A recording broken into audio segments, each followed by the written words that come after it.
Bonjour, je suis Nadia, donc je vais vous présenter la machine Silvercrest. Donc le premier prix de chez Lidl, hein, c'est une classique. C'est un ancien modèle puisque j'avais investi dans celui-là il y a quelques temps. J'ai pas investi dans une nouvelle actuellement. Donc voilà. En fait, je voulais vous proposer un petit tuto pour vous montrer comment on enfile la machine, comment cela fonctionne. Puisque actuellement je donne des courtes coutures, donc aussi bien à mon atelier donc, qui se situe à Lantriac ou dans des associations. Et je me rends compte que souvent le premier échec en fait que vous rencontrez, c'est d'enfiler la machine et de se servir d'une machine correctement en fait pour pouvoir faire vos créations. Donc du coup, cette machine, dans un premier temps, vous avez ici. Ça s'appelle le volant moteur. Donc sur les dernières, il y a des flèches qui tournent, qui vous montrent dans le sens dans lequel il faut que ça tourne. Donc c'est toujours face à vous, en marche avant, qu'on fait tourner le volant moteur. Donc celui-là, il vous aide beaucoup pour tout ce qui est point quand vous voulez vous arrêter pile poil à un endroit. Au pire, vous le faites avec ça. Le petit titillou pour les canettes, donc on retrouve le motif de la canette ici, c'est quand on veut faire donc sa canette. Donc quand on veut faire la canette, on pose donc notre petite canette dessus. Alors attendez, j'essaye d'en attraper une. Voilà, donc vous mettez la canette, bien sûr elle est vide, vous la poussez contre et elle se fera. Pour la faire, bien sûr, il faut que notre fil soit enfilé. Alors attendez, je vais vous montrer juste comment on enfile pour faire la canette. Je vais donner la caméra à une petite main, voilà, qui va montrer par où on passe pour vous montrer l'enfilage pour la canette. Donc, pour la canette, le fil, il est sur le bobino. On vient le passer dans le bloc tension qui se situe ici. On vient là, on l'entoure autour de la canette, ou sinon on la coince dans un petit trou du boîtier à canette, moins de la canette. On le pousse, on appuie sur la pédale et la canette se fait. Voilà, donc déjà, première étape. Et votre canette, normalement, est faite.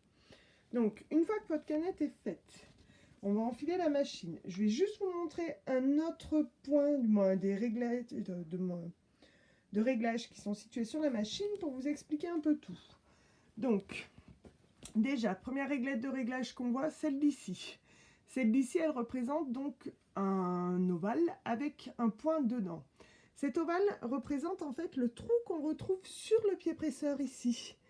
Et le point, c'est l'aiguille, car effectivement, si je tourne ma molette, vous allez voir mon aiguille qui va se déplacer soit de gauche à droite. Voilà, donc vous voyez, là je suis à 0 et mon aiguille se déplace de part et d'autre. Donc nous, vu qu'on va piquer en point droit, on la laisse sur le centre. Voilà, après c'est le bloc tension. Donc en général, on le met sur auto, on n'a pas à toucher. La petite pédale de la marche arrière qui vous permet de reculer pour faire vos points d'arrêt. Après, tout ce qui est réglage de la dimension du point et les différents points. Donc ça, après, je vous laisserai vous amuser avec. Voilà. Donc du coup, hop, je vais essayer de vous montrer comment on enfile la machine. J'espère que vous allez bien voir. Donc on va enlever la canette. Donc du coup, on part. On suit les chiffres.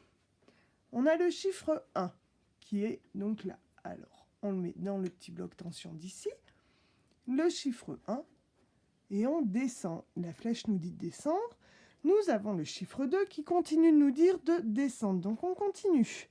On arrive sur le chiffre 3 qui nous dit de descendre et de remonter. En fait, il faut qu'on passe derrière ce petit truc. Voilà, qui prend un petit bloc tension. On sent que le fil se tend. On continue de monter. On arrive sur le chiffre 4. Le 4 qui nous dit qu'il faut faire un petit tour. Donc on vient bien là long. Et on a tourné. Ce qui fait qu'en tournant, du coup, le fil il est rentré dans le guide-fil de là en haut. Il passe dans ce guide-fil, très important, parce que sinon après le fil va nous faire des nœuds. On descend, on arrive sur le chiffre 5 et on finit pour enfiler l'aiguille. Donc là, on a un petit guide-fil autour de l'aiguille. Hop, on y coince le fil dedans et on enfile son aiguille. Voilà. Alors, je ne sais pas si tu arrives à voir. C'est bon? Oui. Donc l'aiguille s'enfile de face en arrière. Devant, on part derrière. On a la petite poignée derrière du pied presseur. Je ne sais pas si tu arrives à aller la voir. On y tire dessus, on lève le pied presseur, on fait passer le fil dessous. Impeccable. Ensuite, on a un fil. Pour coudre, il nous en faut 2. Donc, on va aller chercher le fil de la canette. Donc, pour accéder à la canette, on pousse le petit boîtier de nécessaire. Tout simplement, on y appuie légèrement dessus et on le pousse sur l'extérieur. Il coulisse sur le rail, impeccable. Là, vous avez tout ce qui est le petit nécessaire de la machine. Donc, il y a les différents pieds presseurs, les petits tournevis et l'huile.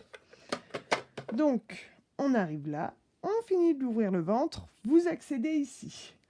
Donc, ici, on met la canette avec le boîtier à canette. Donc, le boîtier à canette, c'est cette petite bête-là, qui a le petit ergot en haut. Un petit clapet ici qui se soulève. Voilà. Et la fameuse canette. Donc, la canette, on l'insère dans le boîtier. Il faut qu'elle tourne dans le sens des aiguilles d'une montre. Donc, je ne sais pas si tu arrives à le filmer, à le montrer. Voilà, quand je tourne, elle tourne dans le sens des aiguilles d'une montre. Donc là, ma canette est dans le bon sens. Si elle n'est pas dans ce sens-là, elle va se faire éjecter au moment du piquage, ça ne fonctionnera pas. Donc elle est là. Et on la coince sous le petit bloc tension qui est là. On bloque le fil. Hop, on l'a entendu, ça a fait un petit clic. C'est le petit clic pour dire qu'elle est venue sous le bloc tension.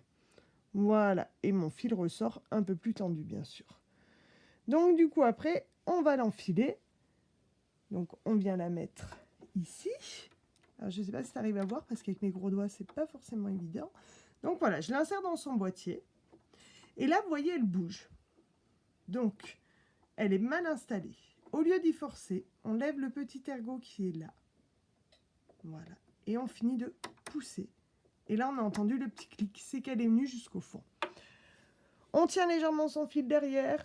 On tourne le volant moteur face à soi. Et du coup, le fil de dessus va chercher le fil de dessous. J'étais un peu vite. On l'a vu passer à toute allure, le fil violet là, qui vient attraper du coup le fil de canette. On tire. On l'a dessus. On passe avec le petit ciseau. Et on le ressort. On a nos 2 fils. Impeccable. On remet le petit support. Hop, je prends un petit bout de tissu. Et là, vous allez voir ma machine est enfilée comme il faut. Et voilà, on pique. Il n'y a pas de drôle de bruit, donc c'est que tout est enfilé comme il faut. Pour pouvoir sortir mon tissu, je prends du coup le volant moteur qui remonte mon guide fil, celui-là, en haut. Voilà, il faut tout le temps qu'il soit en haut. Je lève mon pied presseur et je peux sortir le fil, du moins le tissu, sans souci. Et ça ne force pas. Si ça force, c'est qu'il faut donner un petit coup de volant moteur de manière à ce que ça débloque les 2 fils qui ne restent pas bloqués. Vous avez le petit coup de fil et voilà, impeccable. Donc, voilà comment enfiler une machine. Ensuite, pour les novices, ce que je vous conseille, c'est de prendre une feuille sur laquelle vous allez faire des traits.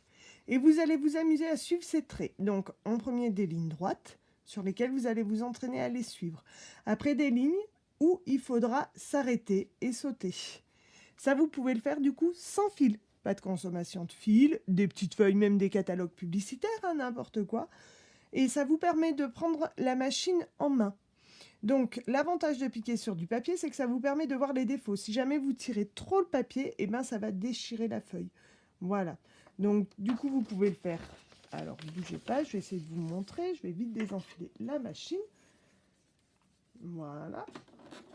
Donc, du coup, vous pouvez vous entraîner à faire cette étape. Et une fois que vous maîtriserez bien tout, eh ben, vous pourrez passer au biquage de vêtements, de petites lingettes démaquillantes, de plein de petites choses. Donc là, j'avais déjà fait les bandes, donc je vais vous montrer en vitesse là quand il y a des petits points d'arrêt. Donc, on lève le pied de moins là, vous levez le pied presseur, on pose, on avance, on arrive ici, un petit point d'arrêt, donc on appuie sur la pédale. Comme vous avez pu voir, ma feuille a reculé. Et on revient en arrière, on repart en avant. J'ai fait un trou, je relève, oups, ma feuille elle est partie. Et je reviens, je redémarre. Quand on démarre une couture, point d'arrêt, donc 3 petits points en avant, 3 petits points en arrière. Et voilà. Et donc, si jamais on a peur d'aller trop loin, on cède du volant moteur. Voilà pour la première étape. Et on s'entraîne comme ça tout du long. Donc, vous pouvez vous entraîner à faire ça. Déjà, une fois que vous maîtrisez ça, c'est impeccable. Déjà, les lignes droites. Après, à coudre sans la ligne droite, c'est-à-dire à coudre au milieu, se faire un repère par rapport au pied presseur pour essayer de coudre droit. Voilà. Et après, on a également avec les angles. Donc, du coup, hop, on avance tout doucement. On arrive vers un angle. Si on a un doute, on avance au volant moteur. On plante l'aiguille. On tourne la feuille. On replante l'aiguille. On lève le pied presseur. On tourne la feuille. Voilà. Voilà ce que vous pouvez faire pour vous entraîner à coudre. Vous avez tout le temps déjà débuté par là, avant de commencer à faire des choses trop compliquées sur lesquelles ça va vous repousser de la couture parce que vous n'allez pas y arriver. Donc, deux petites choses à retenir. Volant moteur toujours face à soi. Boîtier à canettes qui tourne dans le sens des aiguilles d'une montre. N'oubliez pas de commenter la vidéo si vous avez envie. Et également, si vous avez besoin, n'hésitez pas à me contacter puisque je propose des cours à l'Entrillac, à mon atelier. Voilà, bonne journée et bonne cousette. Au revoir.